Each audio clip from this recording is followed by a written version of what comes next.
Mother's Wish proudly presents Part 2. What is an autism-friendly interaction, really?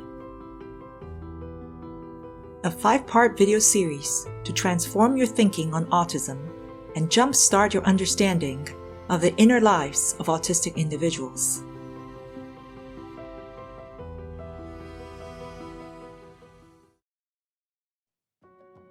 Talking is a big part of life for most of us.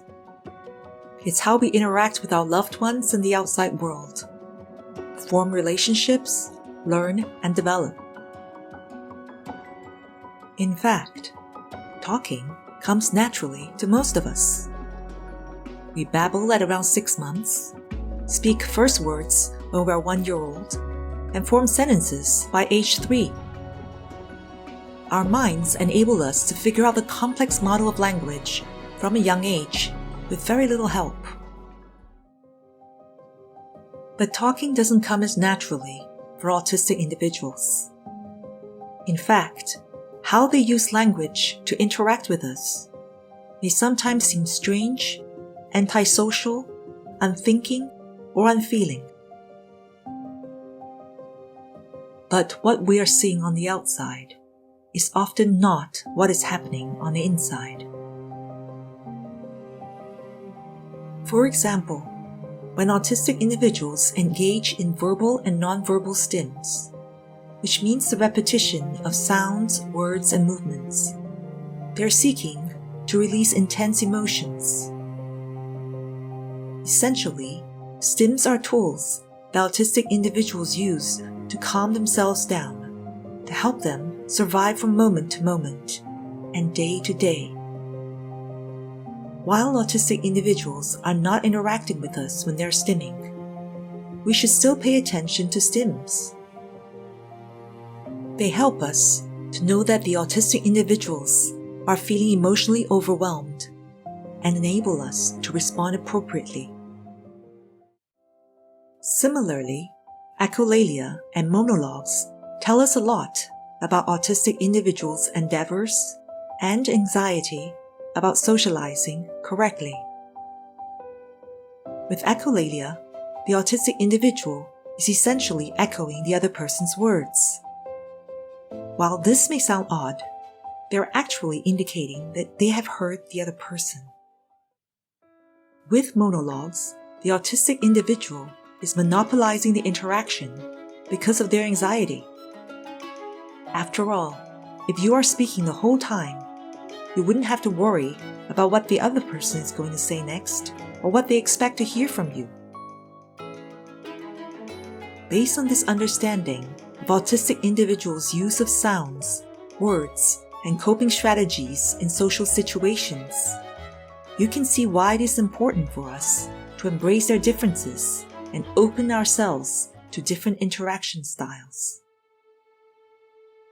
So what should we be doing in our interactions with autistic individuals? For a start, we need to ask ourselves, what would it take for an autistic person to want to interact with us?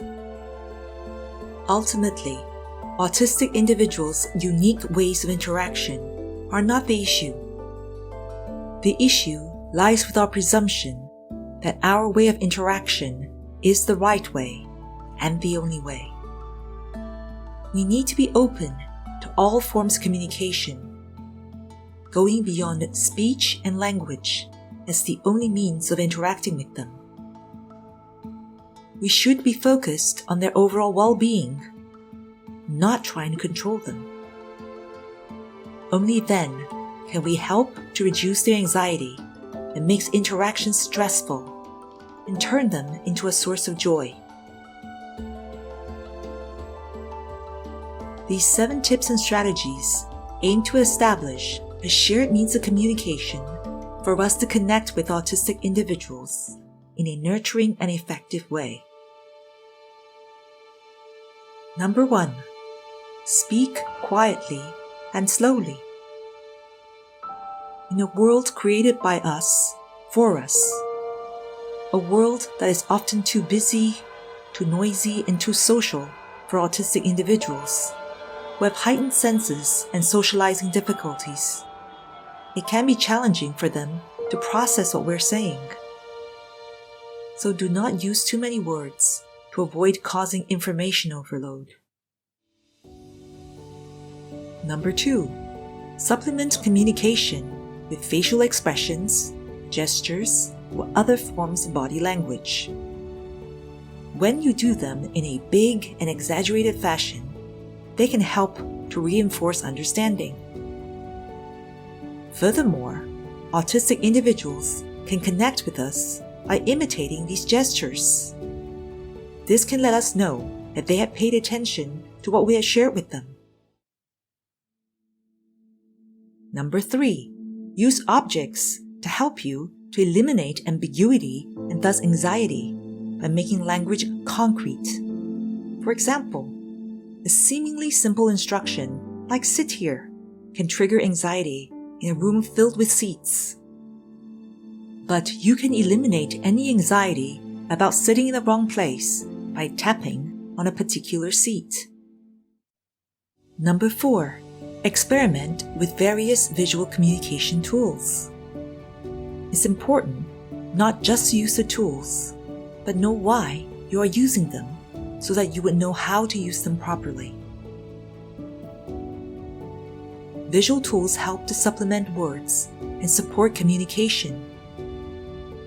They also lessen anxiety by enabling autistic individuals to know their schedule and any changes. Number 5, speak with fingers. For some autistic individuals, the sense of touch is the most pleasurable, direct, and stress-free way to interact with others. Though it can differ from individual to individual, the touch should generally be firm and, most of all, flexible and responsive. Number 6, engage in activities with autistic individuals that they enjoy. Experiencing shared moments of connection that are fun for everyone is key to building relationships. But remember, do not focus on the outcome and judge how well they are doing the activities. Rather, pay attention to the experience. Number 7, observe autistic individuals' atypical interactions with their surroundings. They are clues to how they're feeling inside, what their sensory needs are at that moment, and what they're interested in. It can then help you to determine how you can best relate to them. What can you tell about this autistic young man from these snapshots? How can we respond in the most empathetic way? There isn't a single right answer.